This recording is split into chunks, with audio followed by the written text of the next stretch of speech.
Hello, everybody, and welcome to Theology 101. Today we are going to look at the book of Judges. Judges is the seventh book of the Hebrew Bible and the second book of the former prophets. The former prophets consists of four historical books: Joshua, Judges, Samuel, and Kings. The book of Judges is named after the prominent leaders God raised up to deliver Israel from different enemies. The word judge in Hebrew can also refer to a person who functions as a general or military general. Now, traditionally, this book was believed to be written by the prophet Samuel. However, the material from this book shows that there was a final editor who compiled all these ancient written stories together. This implies that the final editor or author was not the prophet Samuel, but somebody who lived years later, although scholars have not come to a consensus on who that editor is. Now, when looking at the structure of this book, we see how an editor must have been involved in putting these stories together. This book has different literary traits to show how the stories are placed strategically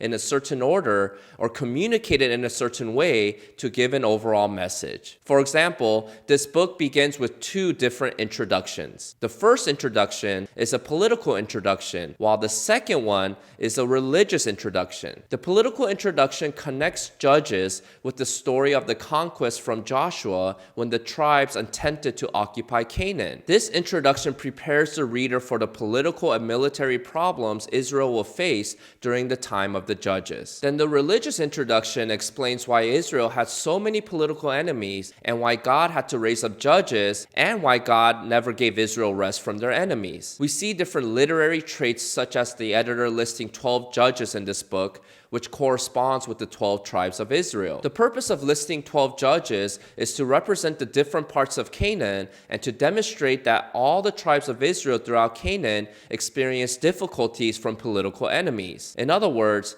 no matter where Israel lived in Canaan, they experienced some hardship from a political enemy. So the book of Judges is a historical narrative, but it is compiled together as a literary work to communicate a larger overall message. What is that message? This leads to the purpose of this book. The purpose of this book is to show how Israel remained unchanged by God's grace even after they entered the promised land. We see this with the cycle that is repeated throughout the book: sin, slavery, supplication, salvation, then silence. Israel lives in sin, then they are judged by becoming political slaves, then they cry out for God to save them, then God saves them with the judge, and then there's a period of silence or rest until Israel starts living in sin again. This cycle is continually repeated with each judge, which prepares the reader for something to change so that Israel will no longer continue in this cycle. Now let me give you an overview of the book of Judges. The book continues from the book of Joshua and comments on how Israel's conquest of Canaan was incomplete. We see a list of unconquered territories. Whereas the book of Joshua emphasizes the successes and minimizes the problems, Judges opens by highlighting the problems and failures of Israel. As the book unfolds, these problems and failures will continue to escalate. Then we see the theological reason for Israel's failures. While the generation of Joshua was characterized by loyalty, the next generation was not characterized by the same loyalty to God. Instead, Israel worshiped Canaanite gods such as Baal and Ashtoreth. Baal was the god of rain and fertility, while Ashtoreth was the goddess of war and love. So Israel angered God with their idolatry, which is why Israel was unsuccessful in dealing with their enemies. This begins the cycle of sin, slavery, supplication, salvation,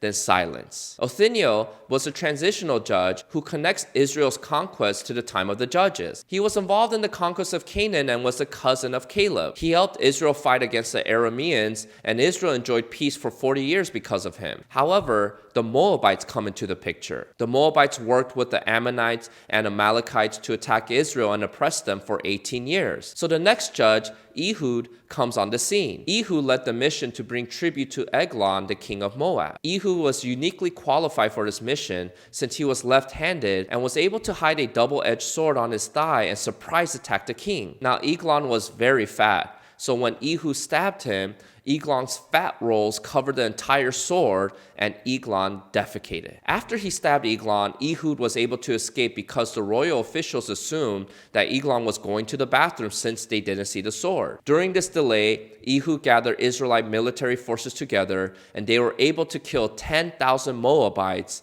and Israel enjoyed peace for 80 years. The next judge, Shamgar, helped Israel fight against the Philistines with an ox goad, which is a long stick used to prod cattle. After Shamgar, we come to Deborah and Barak, who helped Israel fight against the Canaanites in the north. These two are paired together since Barak was too scared to fight the Canaanites and needed Deborah to help lead the attack against them. With God's divine help of sending rain, Israel defeated the Canaanite army, and their king, Jabin, runs away to hide in the tent of a Kenite named Heber. While Jabin is taking a nap, Heber's wife, Jael, murders Jabin with a hammer and tent peg. After Israel experienced peace for 40 years, the Midianites and Amalekites start to attack them. They destroy Israel's economy, which causes Israel to cry to God for deliverance. This time, God sends a prophet named Gideon. Gideon has a lot of fears and doubts, so God gives him a sign to assure him that he is with him. In response to God's call, Gideon destroys the altars for Baal and Asherah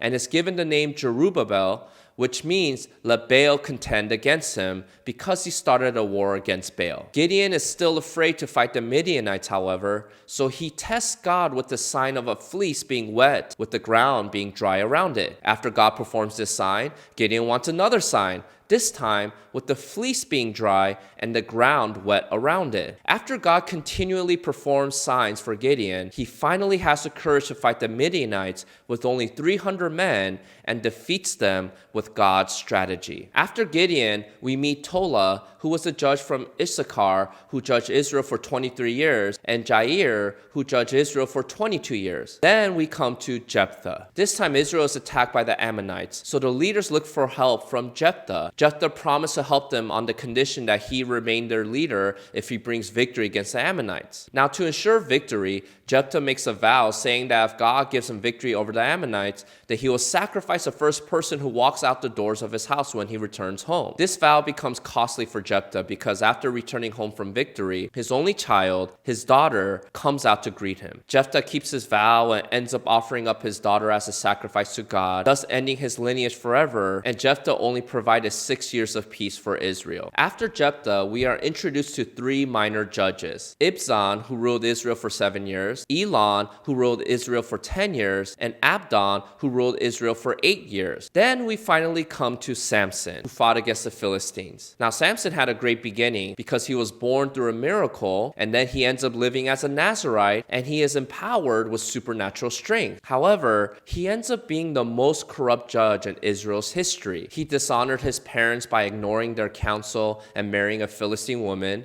which was against God's law. He touched a dead animal's body to eat honey, which was also against God's law. He got drunk at his wedding and proposed a dumb riddle that ended up killing his future bride and father-in-law. Then he murders 30 innocent men, and later 1,000 men with the jawbone of a donkey. He sleeps with prostitutes, and then with Delilah, another Philistine woman, and then he ends his life wanting vengeance. After Samson, we see an epilogue highlighting the cyclical nature of Israel. Peace was always temporary, and their corruption was just getting worse over time. So we see that Israel was not yet ready for a king because they kept going back and forth between their idols and Yahweh. So the book of Judges is summarized by the author this way: in those days, there was no king in Israel. Everyone did what was right in his own eyes. Thank you to today's sponsor, On Reverence. They offer a free digital worship music app called Maskill. If you want to find out more, I'll leave some links below in the description box.